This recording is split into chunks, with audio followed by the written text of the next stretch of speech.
Hi everyone, welcome to today's video class. In today's video session, let us discuss the reproductive system and reproduction in frog. As we already know, frog is a sexually dimorphic organism. While explaining about morphology of frog, I told you the differentiation between male frog and female frog also. In male frog, vocal sacs present. In female frog, vocal sacs are absent.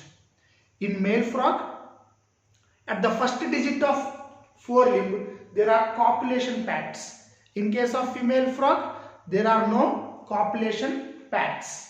These are the two differences. So, frog is a sexually dimorphic organism. Male and female reproductive systems are present in two different frogs. So, this is the male reproductive system of the frog and it is the female reproductive system of the frog. First, let us discuss the male reproductive system of the frog.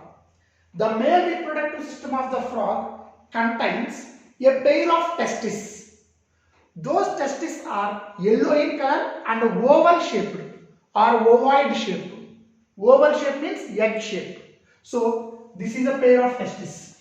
This is one testis, this is another testis. So, this is the testis. So, there is a pair of testes which are light yellow in color, and oval shape.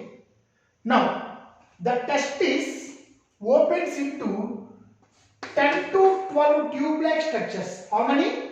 10 to 12 tube-like structures.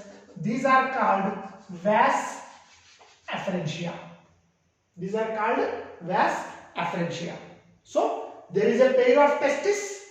The pair of testis opens into 10 to 12 tube-like structures called vas afferentia.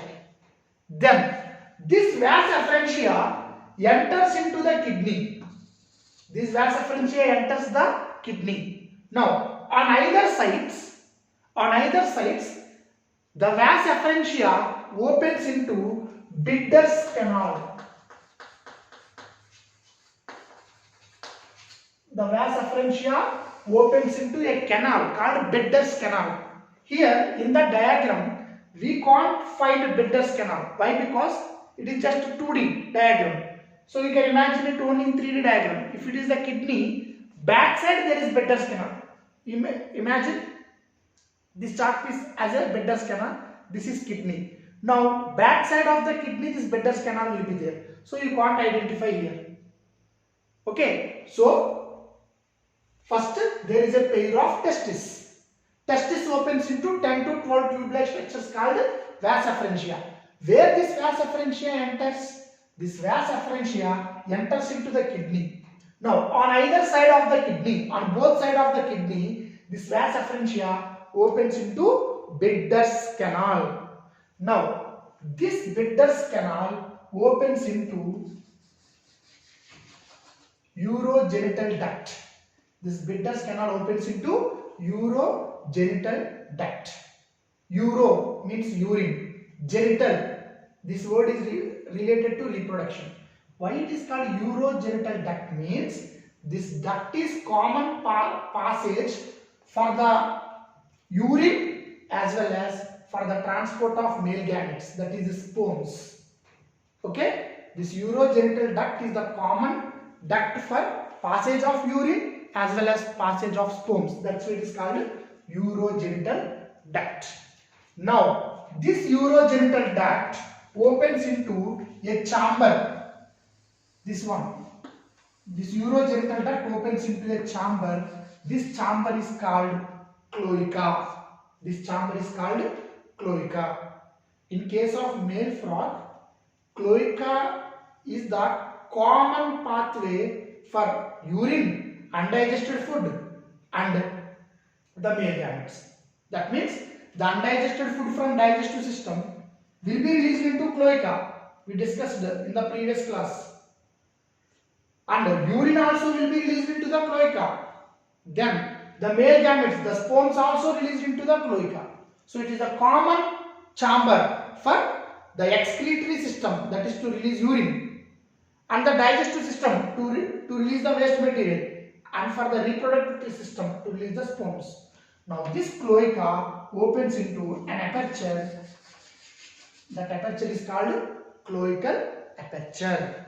So this is about the male reproductive system. So in the male reproductive system of the frog, there is a pair of testes. What is the color? Light yellow in color. What is the shape? Oval shape. Now the testis opens into 10 to 12 tube-like structures called vas afferentia. This vas afferentia enters into the kidneys, and on either side of the kidneys, vas afferentia opens into Bidder's canal, which we can't see in this diagram. Now the Bidder's canal opens into urogenital duct. Urogenital duct opens into cloaca. Cloaca opens into cloacal aperture. This is about the male reproductive system. And how the sperms are released. What is the pathway? Easily you can say. Testis, vas afferentia, Bidder's canal, urogenital duct, cloaca, cloacal aperture. Testis produces sperms. Those sperms from testis enters into vas afferentia. From vas afferentia, the sperms enters into urogenital duct. From urogenital duct, the sperms enters into cloaca. From cloaca, the sperms will be released out through cloacal aperture. So my dear students, what is the sequence? Testis, vas afferentia, Bidder's canal, urogenital duct, cloaca, cloacal aperture. Don't forget Bidder's canal. Testis, vas afferentia, Bidder's canal, urogenital duct, cloaca, cloacal aperture. The sequence they asked in 2016 NEET question paper. Which of the following is the correct pathway for the movement of sperms? Testis, vas afferentia, Bidder's canal, urogenital duct, cloaca, cloacal aperture. So this is about the male reproductive system. Now let us move to the female reproductive system of the frog. Let us move to the female reproductive system of the frog. The female reproductive system of the frog contains a pair of ovaries. You see, this is one ovary, this is another ovary. So this is one ovary. This entire structure is one ovary, this is another ovary. So the female reproductive system of the frog contains a pair of ovary. And you see, inside the ovary, I drawn small circles. These are nothing but ova. Each ovary can reproduce 2500 to 3000 eggs. Each ovary can produce 2500 to 3000 eggs. Okay, now the ovary. Now ovary opens into oviduct. Ovary opens into oviduct. So this is the oviduct. Ovary opens into oviduct. Now this oviduct enters into cloaca. Oviduct enters into cloaca. Here there is a small difference between male reproductive system and female reproductive system. What is that? Urogenital duct is there. That is, this is the common pathway for urine and sperms. Here it is not like that. For urine, there is ureter. This is the pathway for passage of urine, and this is the pathway for passage of eggs. That means eggs and urine, they won't move in the same duct. But here eggs and urine will move in the same duct. That is the difference. Okay, I hope you understood. Here in male reproductive system, for passage of urine, for transport of sperms, there is a same duct, urogenital duct. But in case of female reproductive system, there is ureter for the passage of urine, and there is oviduct for the passage of eggs. So for excretion, for reproduction, ducts are different. Now, so a pair of ovaries opens into oviduct. This oviduct, again common story, opens into cloaca. Cloaca opens into cloacal aperture. Now, how the eggs will move?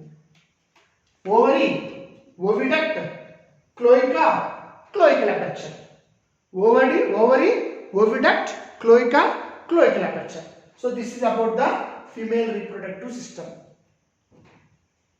In case of male reproductive system, testes are attached to kidney. Here also in case of female reproductive system, Ovaries are attached to kidney, but there is no functional relationship. There is no connection between the function of ovary and the function of kidney. Simply they are attached to kidney. That's it. There is no functional relationship between them. Okay, so this is about female reproductive system. Now, let us discuss how reproduction takes place in the frog. We already discussed during morphology. Frog undergoes summer sleep in summer season, that is aestivation, winter sleep in winter season, that is hibernation. So the frog remains active only during rainy season. So the reproduction takes place only in the rainy season. So what happens during rainy season? The male frog will make, I told you in male frog there are vocal sacs. The male frog will make some sounds with the help of vocal sacs. That is a signal for female frog. That is a signal for female frog. Now what happens? Male frog. Imagine this is the male frog. Male frog is making some sounds with vocal sacs. By hearing those sounds, the female frog will reach near the male frog. Now what happens? I told you male frog has copulation pads in the forelimbs. By using those copulation pads, male frog will jump over the female frog. Male frog will jump over the female frog. Now female frog, male frog is there. Now what will happen? Male frog will release sperms into the water. How the sperms will move? Testis, vasa frigea, Bidder's canal, urogenital duct, cloaca. From cloacal aperture, the sperms will be released into the water. Now male, female is there. Male releases sperms into water. Now female will release eggs into water. How? Ovary release eggs. These eggs from ovary they reach oviduct. From oviduct, cloaca. From cloaca, cloacal aperture. From cloacal aperture outside. So eggs will be released out. Here the sperms will be released out into the water. The sperms are released in group, not individually. The group of sperms released by frog is known as milt. M-I-L-T, milt. Milt means group of sperms released by frog. Here eggs also released in group. The group of eggs are known as a sperm. Group of sperms is called milt, M-I-L-T. Group of eggs is known as a sperm. So now sperms are released into the water, eggs also released into the water. Now fertilization is taking place in the water. That means the fertilization is external. Now in the water, male gametes, that is sperms, female gametes, eggs, they fuse with each other and they form zygote. The zygote develops into a larva called tadpole larva. The zygote develops into a larva called tadpole larva. That tadpole larva undergo metamorphosis. It undergo metamorphosis. The tadpole larva undergo a process called metamorphosis and converts into new frog. So what type of development it is? The development is indirect development. Why? Because there is a larva. That larva is called tadpole larva. So this is how reproduction takes place in frog. And when it comes to importance of frog, economic importance of frog, first of all, frog is very helpful for the farmer. Why? Because frog will eat insects which are damaging the crops. There might be many insects which damages the crops. If there is a frog in the field, that frog will eat those insects. That is one advantage. And another advantage is, in some countries like China and Japan, the hind limbs of frog can be eaten as food. That is another economic importance. So that's all about the reproductive system of the frog. Okay, so with this we have completed structural organization chapter. Structural organization in animals chapter we have completed.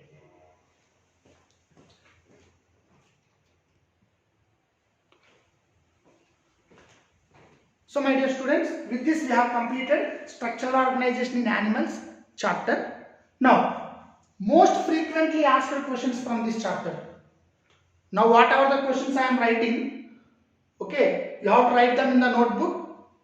You have to write answers for that, for those questions, and you have to send me those answers in WhatsApp. I will correct them. Okay. So generally, when it comes to 5-mark questions from this chapter, when it comes to 5-mark questions, so male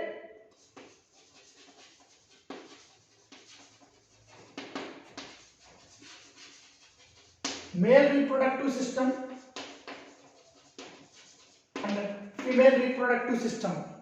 Male reproductive system of frog, female reproductive system of frog. These two questions are very important for 5-mark questions. Only diagram, you don't need to explain. Draw a neat label diagram of male reproductive system, draw a neat label diagram of female reproductive system. These two are very much important for 5-mark questions. Next, types of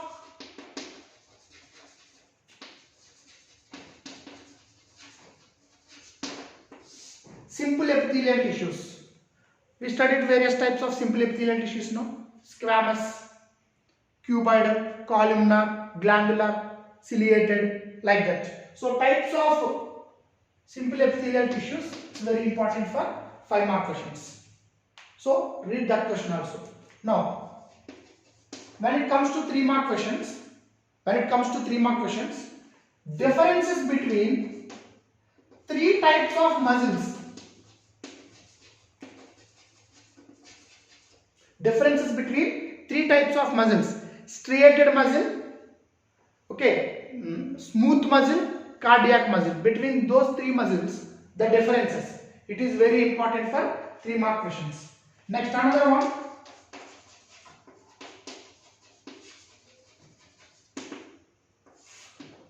Cell junctions. Types of cell junctions. Okay. Tight junctions, gap junctions, adhering junctions. Is there? No? Those 3 cell junctions. It's very important for 3-mark questions. Okay. Next, 2-mark question. Define the terms tendon and ligament. Define the terms tendon and ligament. Define the terms tendon and ligament. This is very much important for 2-mark question. And there is another question. Write a short note on areolar tissue.